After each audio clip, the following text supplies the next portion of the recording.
In any bribery case, of course, there are two sides, those who offer the bribe and those who accept it. It appears the appeal being worked on by Jahar Tsarnaev's lawyers has a specific focus: the location of the trial. A 52-year-old Woonsocket man is charged with raping a 10-year-old girl. Bonsante has a long rap sheet with offenses for drugs, larceny, DUI, and trespassing. The city is swarming with law enforcement. All the streets leading up to the scene have been barricaded off. Every day, Department of Corrections officers handle the state's most unstable, unpredictable population. Thanks, John. I really think you should be reading this story. Artists have created a spin on the selfie stick to help people look less lonely in their selfies. The reason why we're out here today in Providence is because we're looking for a few deserving women to go to New York City and get completely made over. I'm serious.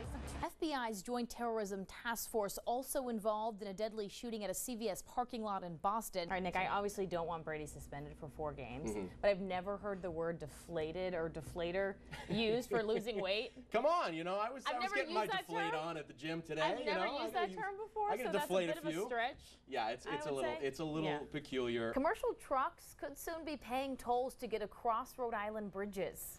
And as ABC6 News reporter Melissa Randall found out today, a woman in Warwick had to do a double take after walking into her bathroom. A turkey busted out a window and got cozy on a counter. This as football fans everywhere are waiting to see what the Patriots' next play will be after the NFL suspended Tom Brady for 4 games. And today we learned that the league would have been more lenient with Brady and the team if they had kissed the ring during the investigation. And whatever else you want to just really get away, relax, and enjoy some time by yourself. That's way too fancy. And there's a difference between the guys and girls. We have a cave, we have a couch, we have a black chair. It's dark. Yeah, we have a big TV and a place to put our feet up, but it's not fancy at all. You know what I mean? It's just very barren. It's a cave. Does it make you a little bit sad?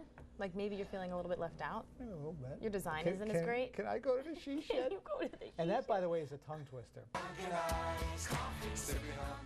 Allie, I knew you were going to like this one. No. I don't know. I think it's kind of genius. I'm not gonna lie. And I could definitely see that getting stuck in my head just because of how silly it is. It's so ridiculous. I've been walking through the newsroom all day since. You sound good. You have a point, John. I think the straw sound was the best part. Steve's looking at all of us like, why would you ever watch that again? It's got to be the worst commercial I've ever seen. Will it get stuck in your head?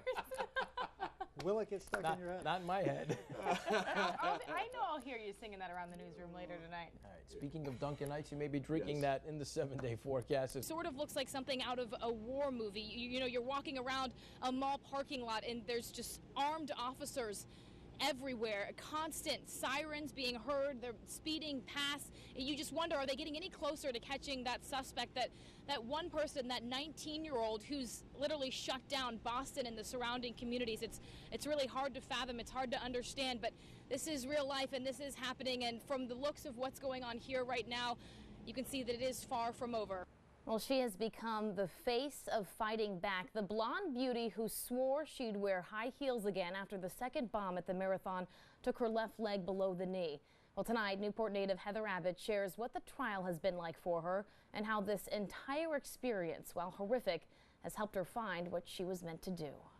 Little veins, and my other one has a mole somewhere on it. Are you serious? Yeah. Heather Abbott shows off her very real prosthetic. You can barely tell which foot is hers. It helps that she wears it with absolute confidence and pride. I can do anything I want to do. Like I used to do Zumba, and I want to go back to it, but I have not approached doing that yet, but I will. It's how Heather approaches everything since the 2013 marathon bombings changed her life.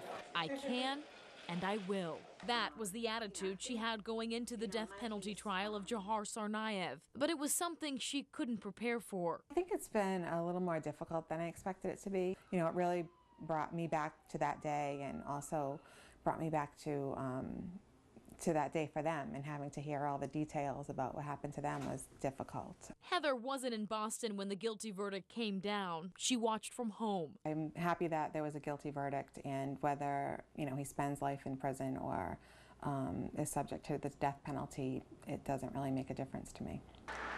What matters to Heather these days is making a difference in the lives of others like herself. Through the traumatic experience of the bombings, she's met wonderful people and learned not all amputees are as fortunate as she was with the One Fund.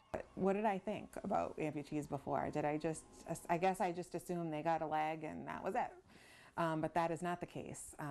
They are extremely expensive. There are different types of devices needed for different activities. So you need a different one to walk in as opposed to running or bicycling or swimming or wearing high heels. So she decided to start the Heather Abbott Foundation so she can help others who've lost limbs get the prosthesis they need to live the life they want. It's become a dream of hers, one she didn't plan, but is tackling head on. I have some high hopes for the foundation. Well, the launch party for the Heather Abbott Foundation is the day before Marathon Monday at a restaurant right by the finish line. For all the details on the event and how you can support the foundation, just go to our website, abc6.com. Hey guys! Taylor Swift's new album, 1989, was released on Monday, but some of her biggest fans heard the entire album weeks ago in what's been dubbed the 1989 Secret Listening Sessions. And ABC6 had exclusive access to a party she held here at her home in Westerly. And by ABC6, we really mean Allie had exclusive access. In fact, it was so secret. Allie couldn't bring in a camera, a phone, nothing. John, it was like a top secret mission. We were all sworn to secrecy, of course, until now. Taylor Swift is easily one of the biggest stars in the world. Her fan base is enormous and incredibly loyal, which is why Taylor says she wanted to say thank you. I got to play them the entire 1989 record. By inviting her biggest fans into her many homes to hear 1989 before it went public. This is the first of these secret sessions, which are little mini living room house parties where I'm going to be playing my fans the album first. Taylor held the 5th and final listening session at her home in beautiful Watch Hill. I was the only journalist invited to one of these top secret parties. See? Right there, in the red jacket. We waited for 2 hours, snacking on a ridiculous amount of food from sushi to pizza, all the while wondering when Taylor would appear. And then, Hey guys! she sat in a chair in her elegant, beachy living room surrounded by 89 of her most dedicated fans, whom she handpicked through social media. Everyone was freaking out. One of those fans, 14-year-old Hannah Webster from Assonet. Oh my God, I was so nervous, but it was an excited nervous, and I wanted to cry out of happiness. Adding to the secrecy, Hannah and the other fans had no idea where this session would be held. They all got a call just days before. They said that I had been picked for a special event involving Taylor, and that I couldn't tell anyone about it until after it happened. All these diehard Swifties knew was the code word needed to get in and that they may be meeting their biggest idol. They had no idea the secret listening session would actually be held at Taylor Swift's Westerly home. That is until they pulled in the driveway. Well, we're in the driveway right now. That's her car right there. This is her house. That is her garage. Taylor hooked up her iPhone to a speaker and played every song on the 1989 album, explaining the inspiration for the tracks along the way. Hannah's mom was there too. Fans under 18 had to be accompanied by an adult. As I was sitting there eating sushi thinking, wow, I'm in Taylor Swift's house eating sushi and, just, drinking soda and just kind of hanging out. So it was neat. It was a cool experience for me. So for Hannah, it was just over the top. This wasn't Hannah's first interaction with Taylor. A few months ago, Hannah posted on Instagram. Taylor, why are people at school so mean? I don't know what to do anymore. Taylor responded with wise advice to just shake it off. It really helped me when I started school. I carried it around with me in my locker, so yeah. Making bulk batches. Taylor was quite the host. Not only did she feed everyone really well, she also made them her homemade chocolate chip cookies and Rice Krispie treats before dancing the night away. And John, as if that wasn't enough, right? She spent one-on-one time with each one of those fans, so 89 of them, talking to them and then taking a picture with them. And I still have my prized Polaroid right here. I love that picture. I love seeing that picture. We can't see it enough. Can we pull that up full? If we can. The look on Allie's face. I'll bring it in closer to the camera. Almost as if FSU had just won the national championship again. Yeah. So, is she can't be that nice. Is she really that nice? It's insane how just beautifully genuine she is and just so kind. And when I was talking to her, I was terrified. I mean, this is Taylor Swift. And she gave me a hug. I told her that we should hang out. She agreed. So, I mean, if she wants to take me up on that, that's fine. But, I mean, the kindness of her heart to she talk doesn't to have to do those all fans. this. No. And this is one of the biggest stars in the world, and yet she's inviting these people to get to know her personally. So why did she end up in Rhode Island? She said that she loved Rhode Island because she used to visit all the time, and she loved the people, and she liked the area. Her realtor found that home, and then she just dropped the, 17 mil on that house. And she said she loves Providence because of the food and the hospitals, because, you know, she's gone to the hospitals a bunch, and she sings to the kids, and she's got the biggest heart. She's something special. Taylor Swift. Girl. She really, and I loved Hannah in that story. Every day, Department of Corrections officers handle the state's most unstable, unpredictable population.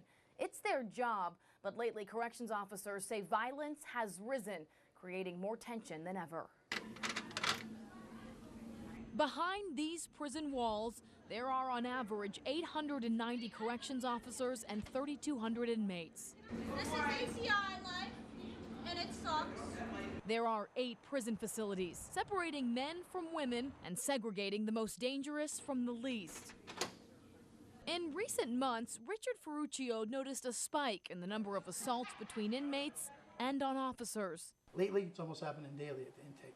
As president of the Rhode Island Brotherhood of Correctional Officers, he dug deeper, gathering incident numbers. The percentage increases have been mind-boggling. Here's what Ferruccio found. Since 2008, bookings from incidents inside the prison have steadily increased, from 778 6 years ago to 1,602 last year. The population has gone down by nearly 600, but the violence has gone up. And 2014 is on track to surpass those numbers. There is a lot of gang activity on the streets of Rhode Island right now, and that means larger numbers are coming in.